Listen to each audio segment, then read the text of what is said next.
everyone. Today I'm going to do a pack review of everything that I carried on the Appalachian Trail for our through hike in 2017. Let's get at it.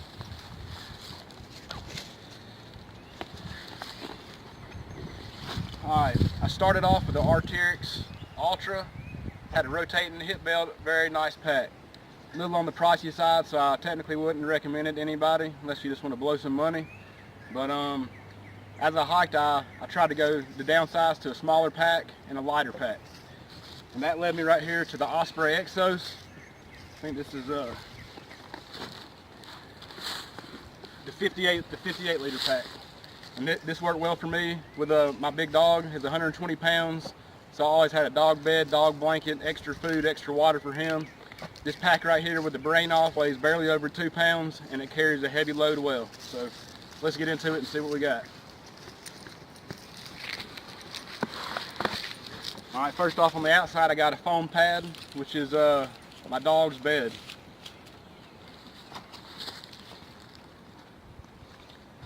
Also on the outside of the pack I got my water bottles. Of course I use the Sawyer squeeze.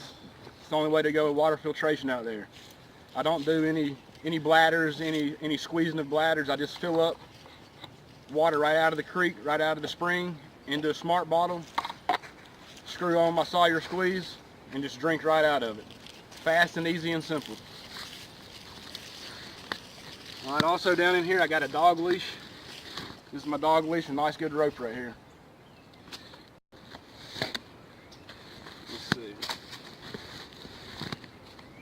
Little bug spray also. When it gets hot and those mosquitoes are after you, it might be poison, so I wouldn't recommend it to everybody, but when the mosquitoes drive you crazy enough, well, you might want some.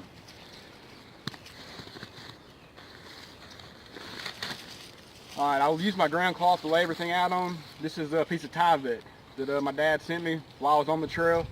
Started off with a piece of plastic, and stuff pokes through plastic fairly easy. This Tyvek's a little bit stronger, so it resists punctures from little stems or little rock edges.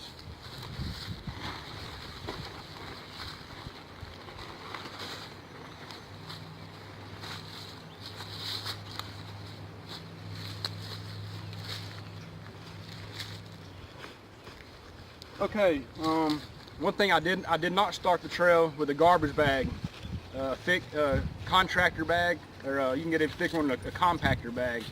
But I didn't start with it. I just had my waterproof cover, and if it rains long enough, water's gonna get on the inside of that, and if it's real hot and your stuff gets a hair wet, it's not a big deal. But when it's cold and your stuff gets wet, that can present a problem. So when I was in Maine, I ended up, I think when I was in Rangeley, Maine, I added a contractor bag in here, and it took us 9 months to hike the trail with my girlfriend, and she had her dog, and I had my dog. So, we were doing between 8 and 15 mile days, a lot of 10 to 12 mile days to keep our dog's feet, the pads on them nice and solid, no issues with the feet. So by the time we were in Maine, we had to ford a lot of rivers. The canoe on the Kennebec wasn't running no more, and all the Piscataquis rivers, Big and Little Wilson Creek, and let's see, Pleasant, West Pleasant Branch, East Pleasant Branch. We had to ford all these rivers after 14 days of rain, and thank God I had this contractor bag in here because it saved my gear. And by the time we were in Maine, it was freezing cold. It was in the teens every day.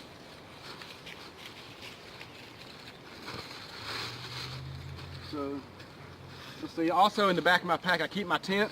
I try to keep all my wet stuff in the back portion right here of my pack. That way anything wet can go back there and it doesn't affect anything inside my pack. Okay, my tent, or our tent, this is a triplex, a Z-Pack triplex. It's a little on the pricey side, but we didn't start with it actually. We started with a MSR Hubba Hubba, which is a freestanding 2-person tent. It was really nice, but as I tried to lighten my load as time went on, this is the tent that we ended up with. And let me tell you folks, it is light. It is very light. Cuban fiber is awesome. So yeah, this is a triplex, a 3-person tent, and it is a fantastic tent. This tent, you have to use trekking poles to set it up.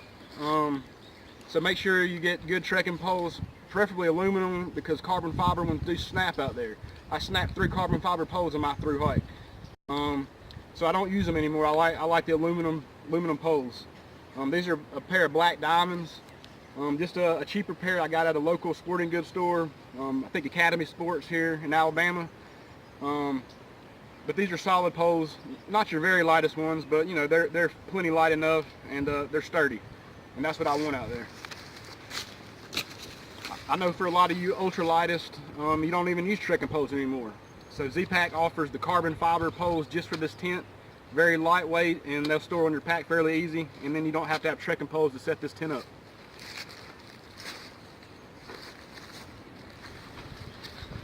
Also in the back, I keep my Osprey rain cover, and I always keep a ShamWow.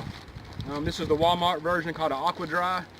This saved our butt so many days. If you're out there long enough, sometimes your stuff's gonna get wet. It's gonna rain hard enough to where backsplash is gonna get in your tent. You might get a tear or leak without you knowing it, and it might drip in, condensation, whatever the case may be. Even if it rains and stuff eventually soaks through your waterproof jacket, this right here can help your clothes dry tremendously just by soaking and then wringing it out and soaking and then just, you know, soaking all the water out of your clothes. So a ShamWow right here, always carry that with me.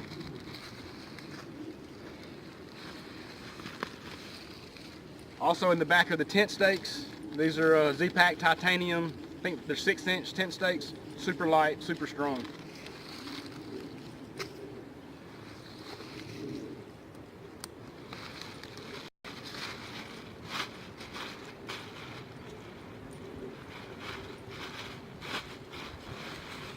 Alright, like I was saying, I hike with my girlfriend. So we started off with each individual sleeping bags. We started off with 0-degree bags. And we started off February 11th, so we went through the winter at the beginning. Those 0-degree bags kept us more than comfortable. You know, even in the snow in the teens, windshield lower than that, they kept us plenty warm. But as time went on, we knew that, you know, 0-degree bags are maybe not necessary. Even if you are around 10-degree temperature, maybe even 0, if you wear some good clothing, you can probably stay warm in a 20-degree bag. You may be a tad cold on some nights, but you're not going to be in any dire straits. But like I said, you know, I hike with my girlfriend, so when we made this new decision to get a quilt, that's what we went with, Enlightened Equipment 20-degree quilt, a 2-person quilt called the Accomplice. Yeah, the Accomplice. Thank you. But so this is a great quilt, a great piece of equipment. The reason why we went with a 20-degree rather than a 10-degree or even a 0 was because we knew that we would have 2 people under this quilt, which will build good body heat. And whenever my girlfriend is not hiking with me, I have my dog with me, and he gets under the quilt with me. So no matter what, there's always 2 bodies under this quilt. So even I've been out in the teens on another hike on the Appalachian Trail and in Colorado with this, and it was in the teens, wind chill near 0, and once a little heat got built under this 20-degree quilt, it was nice and toasty. So it worked out fine. Enlightened Equipment, great quilt, great manufacturer, great craftsmanship. 2-person quilt. Alright, right here I have my Big Agnes round mountain pillow. This right here, everything blows up. It's super light. It's just a couple ounces, maybe 2 or 3 ounces heavier than the Sea to Summit pillow. So these are basically the 2 lightest pillows. Very comfortable. It inflates and deflates very easy.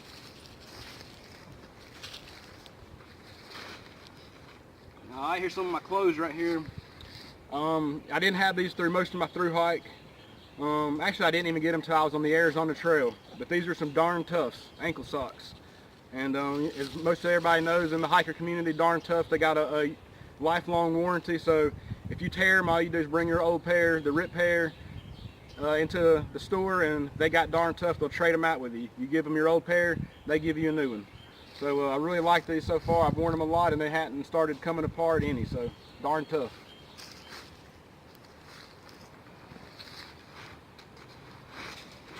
Alright, my rain jacket, really lightweight. This is the Outdoor Research Helium 2. This is a really nice jacket. Not only is it a rain jacket, I wear it as a shell, as a windbreaker over all my winter gear as a windbreaker. So it traps in the heat and keeps the cold and stuff out as well, and keeps me dry. So the Outdoor Research Helium 2, this is a great jacket. One of the best on the market if you ask me. But as everybody knows too, it rains long enough, you know, you're going to get a little bit of moisture, sweat, or a little water going into your rain jacket just by running in here or there. So, you know, that's just the way it is. But Outdoor Research Helium 2, this is a fantastic jacket right here. And as you can see, here's our dogs right here. This is Juno. He through hiked the Appalachian Trail with us. This is our new Dogo Argentina puppy right here, Maple. She's almost 5 months old, and she's going to be a future through hiker. So she's too little to put a heavy pack on her yet, so we're going to let her mature, and then we're going to put a heavy pack on her.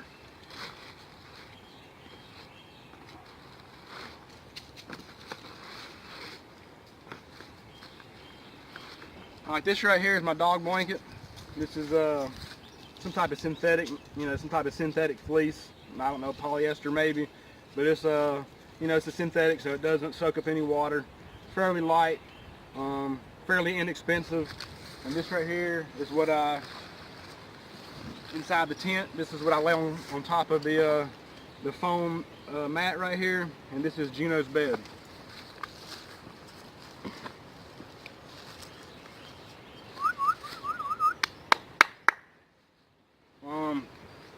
Let's see.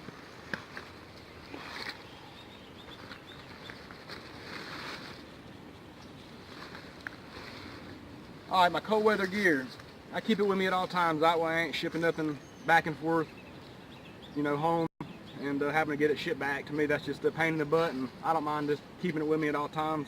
I feel more prepared like that. So back in my military days, I still have all this stuff. These are my Poly Pros. I got a thin set and a thick set. These work great as long as I layer these up. I've been in the teens, 10-degree temperatures, wind chill, you know, lower than the teens. And as long as I have a few layers on with these as my base layers, I'm always nice and toasty. There's definitely better options out there now. There's more advanced gear, more advanced materials that are a little tighter, lighter weight, but these right here do me fine so far, so I haven't bothered spending any money to get some of the newer undergarments of cold weather gear. But maybe one day when they start giving out or tearing up. But Poly Pros.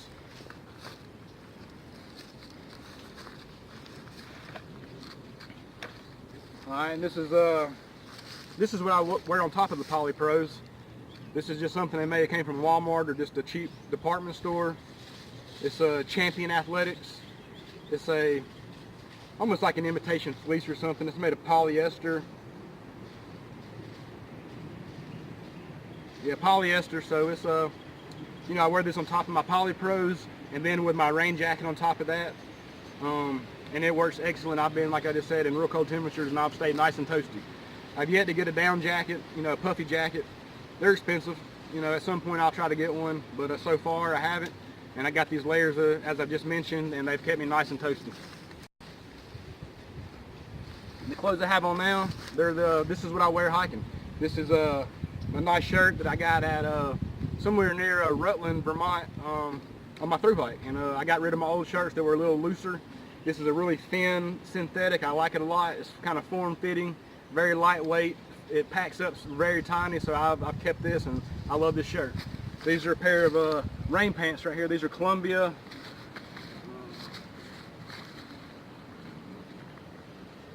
These are Columbia Omnitech rain pants, and I also wear them as wind pants as well. So when it's cold, you know, I have my Poly Pros under here, layered up, and then these right here over them, so it keeps the wind off of me and the rain off of me. I got these actually out of a hiker box at Shaw's Hostel up in Monson, Maine, when we were staying with Poet and Hippie Chick right before we entered the 100-mile wilderness.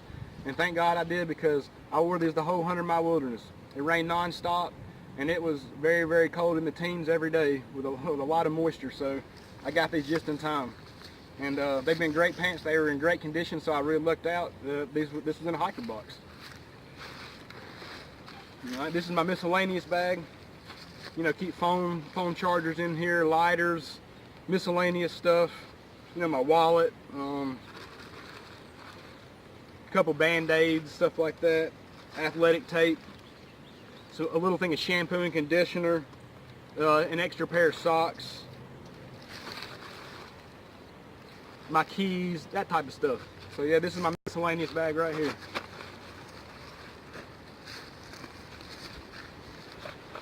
Alright, this is my food bag. I don't have much in it right now because I'm not on the trail.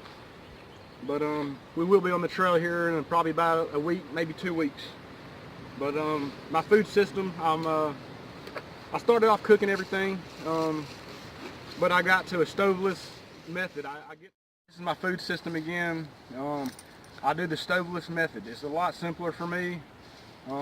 It don't use fuel and it don't use water other than the water you drink while you're eating. So I'm very dialed in, as the hiker term we use out there. Once you've been hiking for a lot of miles, you get really dialed in on your food.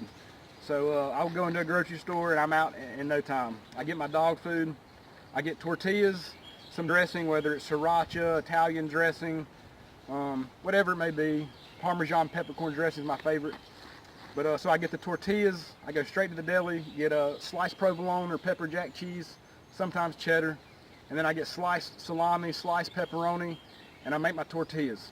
And I put the meat, the cheese on them, and then pour my dressing on there and roll them up. And I eat fast. It really works well for me. It never gets old. I love the taste of the meat and cheese out there in the forest, in the mountains. And I change the dressing up sometime just to change the flavor. And it works great for me. And besides the tortillas, I get a big old, like usually 2 or 3 pound, whatever it is, bag of dark chocolate morsels, semi-sweet morsels, and that's my snack. And so I got my tortillas, my chocolate chips, my semi-sweet chocolate chips, and then sometimes I get a big thing of peanuts. And that's pretty much it. I started off doing a lot of other stuff and tinkering with a lot of different methods and food sources, but this is what I went to and this is what I've stuck with, and I don't plan on changing. This is a really simple method. It takes no time to get. Dollar Generals, since they don't have delis, you just go to the refrigerator and get a few blocks of cheddar cheese or pepper jack cheese and a couple packs of the sausage in there. And you just make your tortillas just the same. Of course, here's my toboggan that goes in my cold weather gear. It's got little bears on there, so I think that's pretty cool. And of course, when it's real cold, I like the way these cover up my ears. And I can even tie this under my chin or whatever. And even sometimes at night when it's so cold, I sleep in this. And so it don't pull off my head while I'm sleeping, I just tie this under my chin. The little ropes on it right here.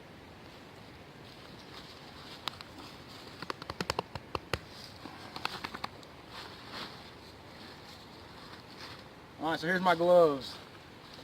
These right here I got at True North Adventure Wear when we were in Bethel, Maine. These are really cool. I got these for $10 in this store. The only gloves I like better than these are mittens. The mittens are usually between $60 and $100, and I didn't want to pay that much for mittens.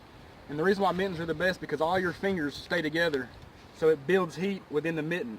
When you got gloves on, all your fingers are separated, so that actually takes away from the heat building capacity of all your fingers being together inside the mitten. But these right here were $10. These are have spun wool on the inside, so it's really spun. It's real actual wool, spun wool, and on the outside it is waterproof. And these are made by Ginkgo Hydroflector. Again, that's Ginkgo Hydroflector, and these are waterproof, which means they're also airproof. And when it's super cold in the teens, these do not work great until you're moving. But once you start moving, you build heat, and you actually got to peel the gloves off, or your hands will start sweating on the inside. But these are awesome. I love them. Just because of the fact that they are waterproof. And everybody that hikes a lot knows that at some point your gloves, unless you got like a good cover, waterproof cover for them, even synthetics are soaking up some water after some time. So I really love these gloves, especially for the price.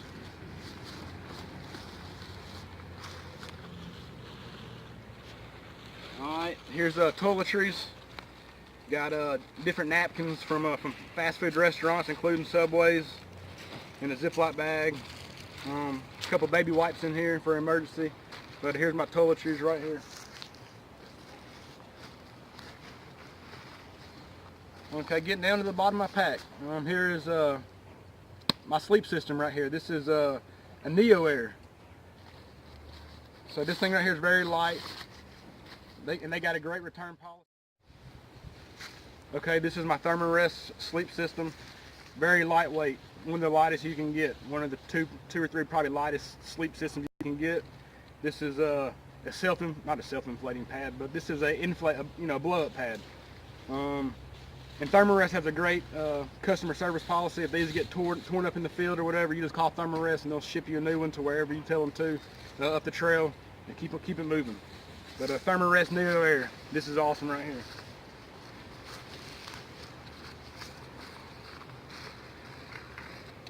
All right, and of course I got my bandana. I'll go ahead and put it on for the rest of the video.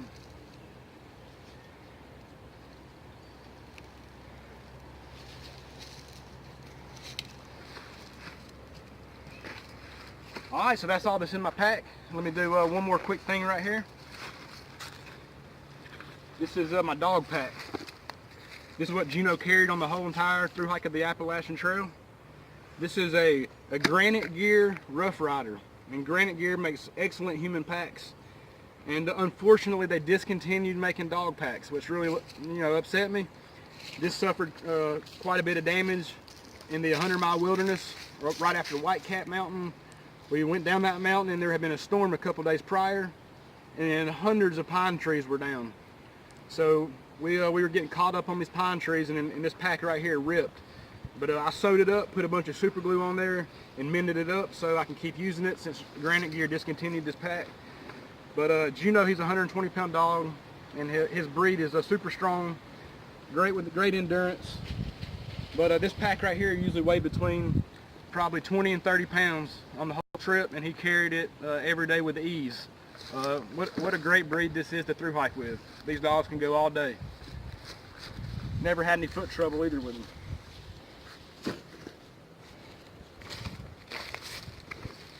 This is a new dog pack right here I got. This one's a lot smaller. I can only use this for some maybe section hiking with him, or maybe I'll put it on Maple as she gets a little bigger. But nice. This right here came from REI called Ollie Dog. Ollie Dog is the manufacturer. It's a really nice pack, but it's a little bit too small for through hiking. You can only probably carry 2, maybe 3 days of food at the most. Probably really 2 days of food. As where this Granite Gear, I could carry 5 to 7 days of food in there with water and everything. All right, folks, that's it. That's my gear breakdown from my Appalachian Trail 2017 through hike. Y'all have a good day. See you next time. What's up, Cameron? About forgot something.